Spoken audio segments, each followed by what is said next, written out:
प्यारे साथियों, स्वागत है आपका हमारे चैनल एजुकेशन विद रीना पर। आज हम स्टडी करने वाले हैं कक्षा 4 की झरोखा की पाठ्य पुस्तक का पाठ 17 आसियाना का भाग 2। भाग 1 हम पहले उसमें पढ़ चुके हैं। अब हम भाग 2 को आगे पढ़ेंगे। अगर अभी तक आपने हमारा भाग पहला नहीं देखा है तो इसका भाग पहला देख लें। तो आइए अब हम स्टडी करते हैं भाग 2 की, जहाँ पे शुरू होता है। गाइड उनको बताता, हाँ सर्दियों में इनकी संख्या और भी ज़्यादा हो जाती है। इस मौसम में बहुत से पक्षी दूसरे देशों से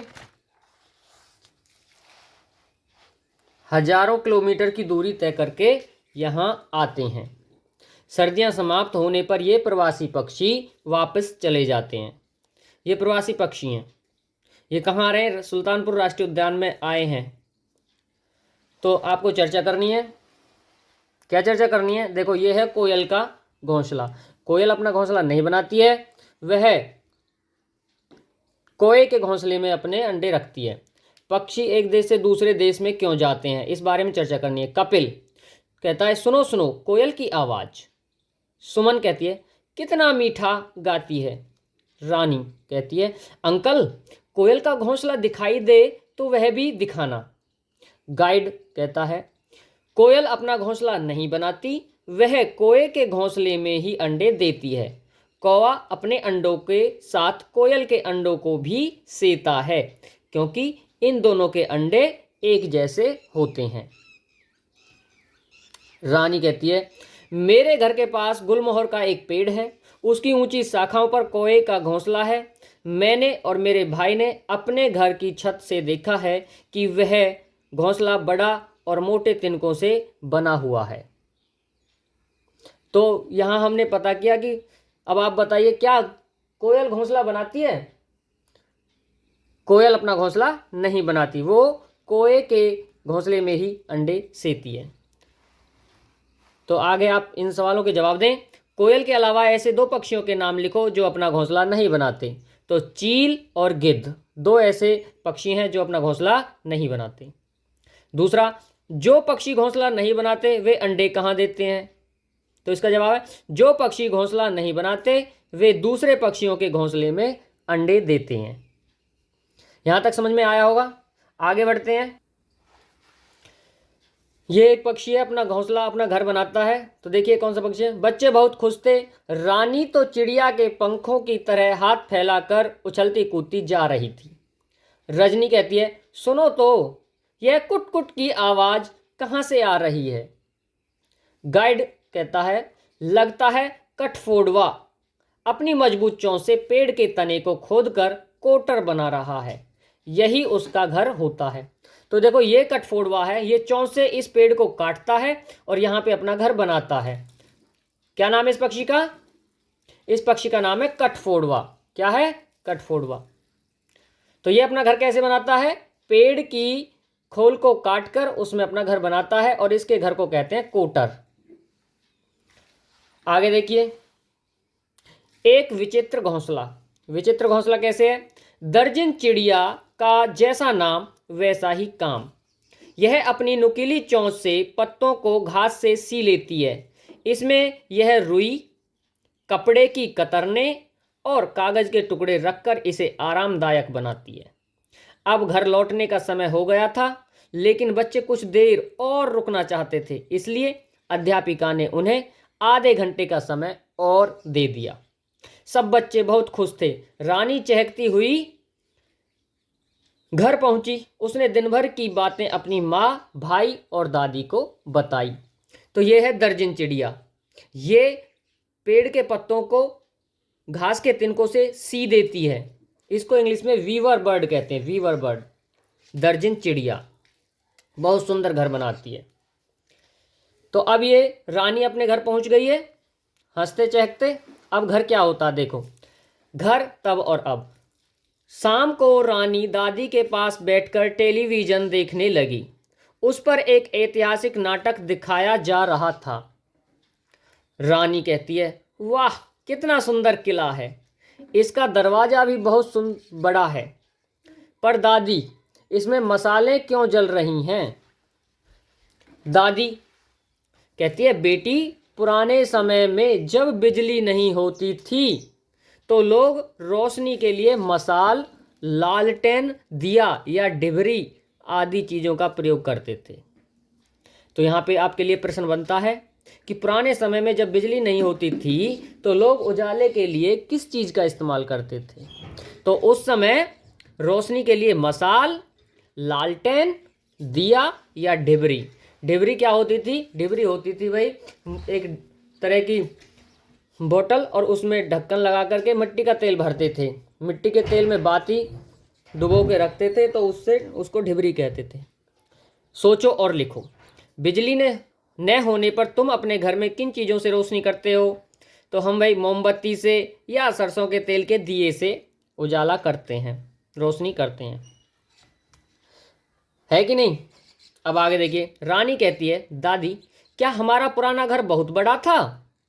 दादी कहती है, इस किले जितना बड़ा तो नहीं था, लेकिन हमारे घर का आंगन काफ़ी बड़ा था और उसमें तुलसी का पौधा लगा हुआ था। घर की दीवारें मोटी तथा मिट्टी और पत्थर की बनी हुई थी, छतें ऊंची और कड़ियों वाली थी। तो यहाँ तक समझ में आया होगा। आगे बढ़ते हैं। ये देखो, पुराने जमाने के घर ऐसे होते थे, चारों तरफ से बंद, बड़े बड़े, ऊंचे ऊंचे। तो चर्चा करो, तुम्हारे घर की छतें किन चीज़ों से बनी हैं?